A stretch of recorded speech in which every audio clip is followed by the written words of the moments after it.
Hey art nerds! Today we are revisiting the Dr. P.H. Martin's Radiant Concentrated Watercolor. You guys can find a link in the description as well as in the cards to other videos featuring these watercolors. So as you guys probably know from the Dr. P.H. Martin's Hydrus swatch video, Dr. P.H. Martin's makes a variety of watercolor and water-based products, including Bombay India ink, Black Star ink, Dr. P.H. Martin's Bleed Proof White, Hydrus, Radiant Concentrated Watercolor, as well as their beautiful iridescent calligraphy inks. So while today's video is going to focus mainly on doing swatches and some color mixing, I definitely wanted to share some information with you guys, and I want to encourage you guys to check the description below. I'm going to have everything also written up there, and there's going to be links where you can get these products and learn more information about these products. So Dr. P.H. Martin's Radiant Concentrated Watercolors are an American-made product. They deliver transparent color. They're designed to be concentrated to give a wide range of color, and they're formulated for paper surfaces. They use aniline dye-based colors, so they're fugitive to sunlight, but this allows them to deliver really vibrant, vivid, transparent colors. They're designed for reproduction, so scanning, photographing, but they're not designed for display or archival work, so these might not be the best choice for commissions or for pieces that are designed to be displayed. The colors are popular for airbrushing because they're designed to be non-clogging.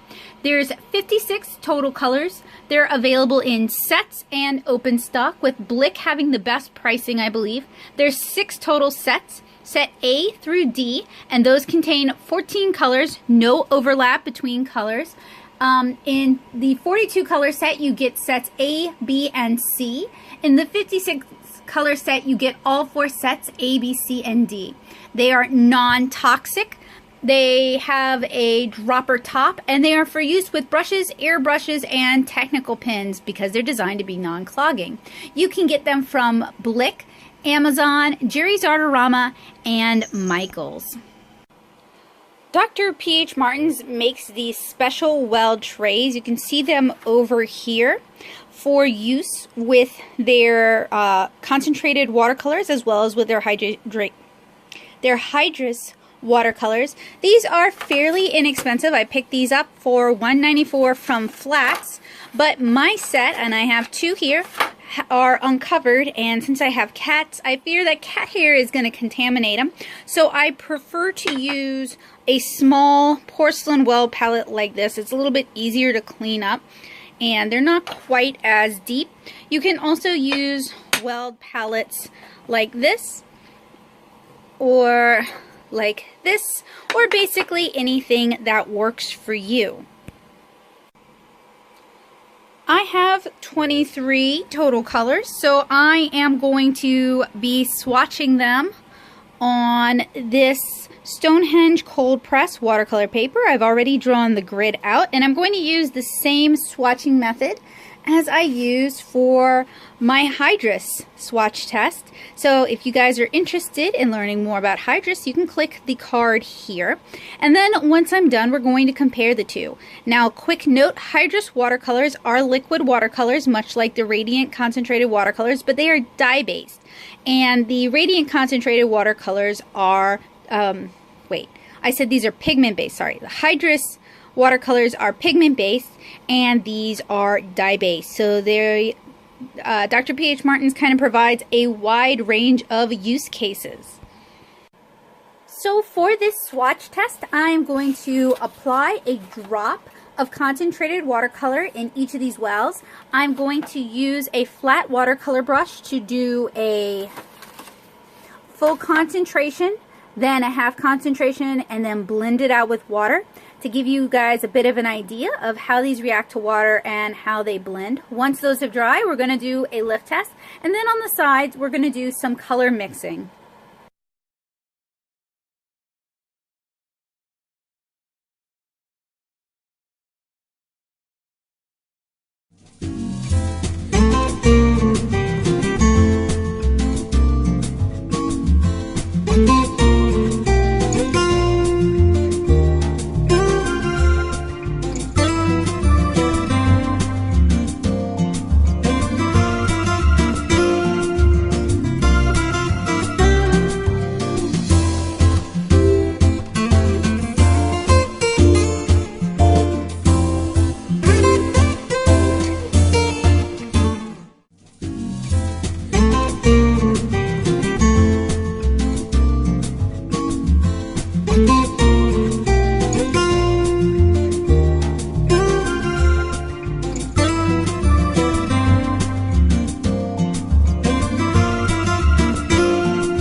So now that I've got it all portioned out, let me go through this with you from left to right, top to bottom. We have daffodil yellow, Indian yellow, golden brown, pumpkin, sunrise pink, alpine rose, cherry red, persimmon, fuchsia, wild rose, raspberry, cyclamen, ice yellow, chartreuse, ice green, calypso green, moss green, juniper green, ice blue, hyacinth blue, ultra blue, and finally iris blue. So next up, swatching.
We have 22 little swatches here. I am going to do some layered swatches over here because I kind of have a theory that the best way to use these types of watercolors is to work from light to dark. So I've already set up some of my colors so I can begin swatching them. And rather than working wet into wet, which we get a little bit over here, I find that it's a little bit harder for me to control these watercolors if they're still wet. So I'm going to try and treat them a bit like I would treat markers.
So we are just about finished. I wanted to share some swatch notes.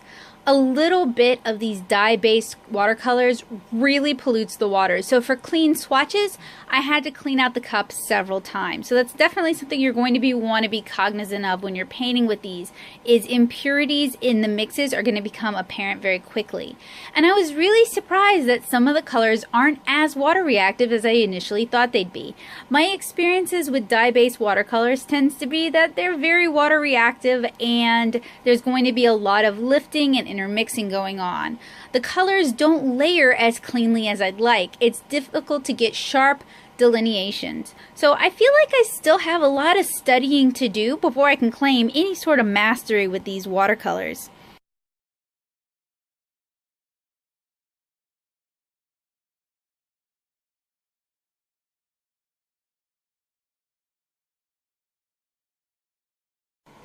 During one of my bonus streams, I decided to paint this cute little Kara using dye-based watercolors. So I used the Radiant watercolors and I also used Aniline watercolors. I thought I would show you guys, just to give you kind of a basis of where I am with these. I used the Aniline watercolors for the skin.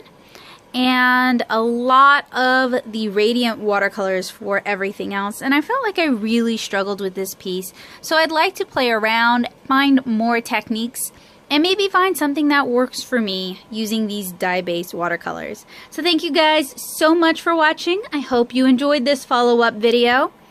Before I say goodbye, I'm going to go pull out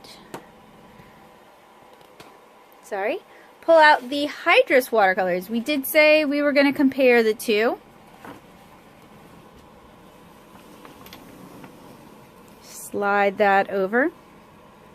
So both Hydrus and the Radiant concentrated watercolors, concentrated Radiant watercolors, feature saturated intense color. I feel like the Hydrus watercolors are a little more natural. They feel a little bit more of this realm. They are pigment based and you do get some interesting sedimentation and color variation with them. With the Radiant concentrated watercolors, there isn't quite as much sedimentation. The colors are more evenly mixed, and while you do get some separation in color, which you will see down here where we get this purple when I mixed two of the pinks, you don't necessarily get granulation. They are about the same level of liftable, I guess, with the pigment-based watercolors just coming cleanly off the paper, and the dye-based watercolors sort of reactivating and being liftable from there. I didn't do as much color mixing with the Radiant concentrated watercolors as I did with the Hydrus watercolors, but perhaps if you guys give me a shout out, ask me in the comments, I will do that in a follow-up video. So I have a field test for both of these coming up. I hope you guys will look forward to it. And I hope you guys will stick around, consider subscribing for even more watercolor goodness. Thank you guys so much for watching. Hopefully I'll see you again really soon. Have a great day, guys. Bye!